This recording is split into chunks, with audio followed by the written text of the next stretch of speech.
What's up top 10 fam, hope you're having an awesome day. I'm your host Ayman Hasan and welcome back to another video. Now honestly, I don't know how high or low my pain tolerance is. I know I usually cry when I get physically or emotionally hurt, so I'm guessing it's low, but I'm just, trying to make myself feel better. Either way, pain is subjective, you guys. Everyone reacts to and feels it differently, so I feel like a universal scale just isn't accurate, but I'm pretty damn sure every person on the planet would find this list bloody painful, so let's get into it. These are the top 10 scary pains you should never experience. And before we get into it, I know a lot of people are gonna comment, yes, I do have a belly button, you just can't see it. Thank you. Starting us off with number 10, we have being hanged, drawn, and quartered. Now why experience pain once when you can experience it thrice? So this was a horrible punishment in England that happened to men who were convicted of high treason. Now let me just quickly walk you through what this hellish process entails usually. First, the person is drawn, and that could mean two things. The person could get dragged by a horse to a wooden frame where he would be put to death publicly. Then he would get hanged for a little while or until he was almost dead, and then last but not least, he would be quartered. Now this is where he could be drawn again if the first version was not done. The body would be placed on a table while still alive, and his abdomen would be cut open and his organs and intestines would be removed. That doesn't sound fun.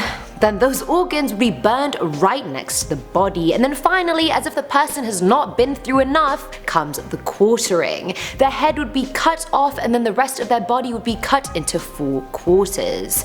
Appetizing, appealing, ruthless, and thankfully it was abolished in 1870. We don't have to worry about it anymore. It's a thing of the past. Bye. Bye. Coming in at number 9 is tetanus, and honestly I remember growing up and going to get my tetanus shots and I just didn't think it was that big of a deal. I was like, yeah, normal, just like getting my chickenpox shot or my mumps, measles, and rubella shot, like easy stuff, bro. But no, I didn't realize how serious and painful tetanus actually is, and you may not either. So basically it's caused by a bacterial toxin that attacks your nervous system, and it causes severely painful muscle contractions in your neck and jaw.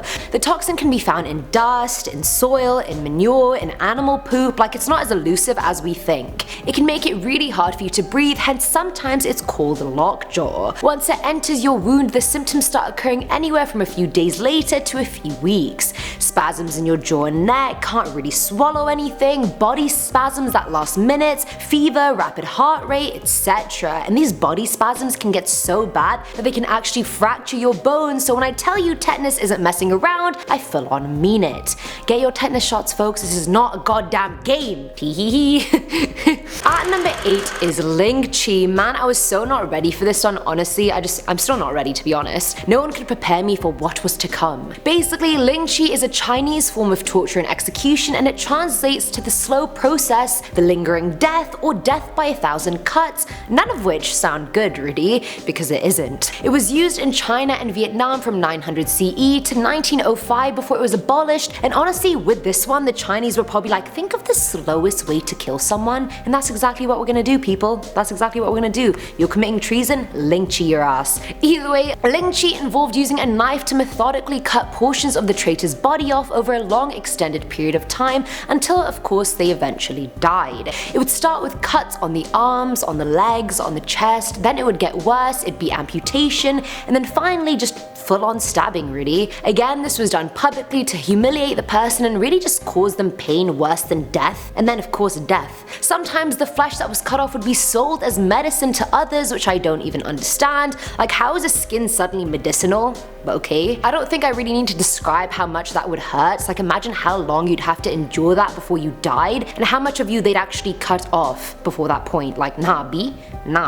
Filling our number 7 slot is Irukandji syndrome. Now this is caused when you get stung by a certain type of box jellyfish, and most of the time it's the Carukia barnesi. Now this is caused when you get stung by a certain type of box jellyfish, and most of the time it's the Carukia barnesi jellyfish that inflicts it. Now you start feeling the effects about 30 minutes after you get stung, and honestly you probably won't even notice you got stung to begin with, but when you do, and after that point, you're honestly gonna wish you were dead, and no, I'm not even exaggerating. It's so bad that it can result in cardiac arrest and death. Like, That's not a joke. You can't take that lightly, you guys. Symptoms include severe migraines, muscle pains, vomiting, hypertension, abnormal heart rate, and even fluid accumulating in your lungs, which would cause respiratory failure. Usually one sting won't kill you if you're rushed to the ICU immediately, but it's not just the physical pain that gets you. When you get stung, the venom somehow makes you very anxious and makes you have an intense feeling of impending doom almost. The feeling gets so bad that patients just beg the doctors to kill them and get it over with rather than having to endure it any longer. A woman on the TV show called Super Animal got stung and compared the pain to frickin' childbirth. Symptoms take weeks to go away even with all the medical attention, so do not get stung, you hoes. Listen to my warning and heed it. Now at number 6 is road rash. Oh my god, even thinking about this is causing me pain. Metaphorical pain, but pain nonetheless. Now from the name it's pretty obvious, but road rash essentially just means a skin abrasion, so when your skin has been scraped off completely. And it usually happens on tarred surfaces when you've just gotten into a car accident and get thrown out of the vehicle, or even when you're skateboarding and have a bad fall. Or if you're skateboarding and then get hit by a car. It could be all of the above really. Basically, if you skid hard on any tarred surface, you will get road rash. The area, it becomes red, it becomes inflamed, it will usually bleed and swell, and it hurts like a mofo. Legit. I've had it on my legs a bunch of times and it looks horrible if it's really severe, because then pus and other fluids can drain out of it, which smell like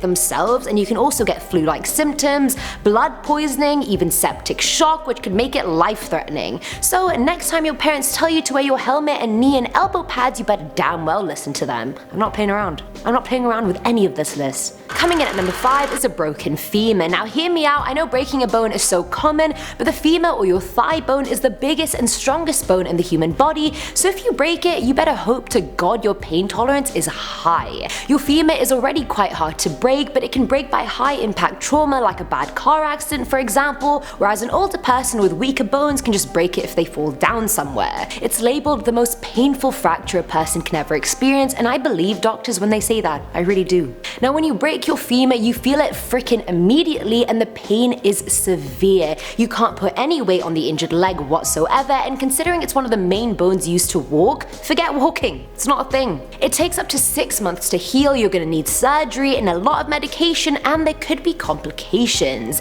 If the femur doesn't set properly, that leg can become permanently shorter than the other, and the break could injure the muscles and nerves around it. Fact of the day, I've never actually broken a bone, touch wood, but I have fractured my big toe while playing cops and robbers. 2011, what a time to be alive. At number 4 is DERCUMS disease. Now I hadn't heard of this before the video, but this disorder is extremely rare. Now it's when you start getting many painful growths consisting of fatty tissue, and they're usually found on your upper legs and arms just below the skin. Pain of these growths are severe and immediate. If you press on it, it hurts. If you go through a temperature change, it makes doing daily tasks really hard. Putting on your clothes, severely painful. Taking a shower, extremely painful. And the cherry on top is that we still have no idea what causes it. Adult women are most likely to suffer from it, and it usually causes fatigue, depression, trouble sleeping, memory issues, emotional instability, diabetes, joint ache, increased heart rate, and more, you know, aside from the constant pain. Doctors think it could be a genetic autoimmune disorder where your body just doesn't know how to break down fat properly, but they don't know for sure, so how the hell am I meant to know and tell you?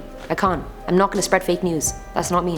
Filling our number 3 slot is gonadal torsion. So I'm about to embark on a quick physics lesson for you guys. Torsion basically means the twisting of something because of a torque. And now you're probably like, how does that have anything to do with pain that we feel? Time for a bio lesson. So a gonad is basically a sex gland, may it be your testicles or ovaries, and with gonadal torsion for a guy, it's when your spermatic cord, what suspends your testicles, twists and cuts off all blood supply to the testicle. And when this happens, it's like immense severe pain. Like imagine getting kicked in the balls but a lot worse, and it's consistent. Like it doesn't go over time unless you fix it. The only way to fix it is to literally go to the hospital and get a doctor to untwist the testicle and then have surgery. Some people don't even know they're having gonadal torsion, so they'll just like try and take painkillers and leave it, but if you leave it untreated for 12 hours, then there's no saving you. 40% of people actually have to get their testicle removed altogether. Now on the female female side, it's when the ovary twists and restricts blood supply to the rest of the area, and that can make you nauseous, it can cause ovarian cysts or tumors, and again you need surgery to either untwist the ovary or remove it. Now it's so funny we're talking about this actually happened to my cousin, and he was telling me that he was just in bed about to sleep and then turned a certain way and then it literally happened. Like, it's so easy for it to occur, it can happen anytime, and he was like, Ayman, I've never experienced pain like that. Say no more, I don't need to hear it.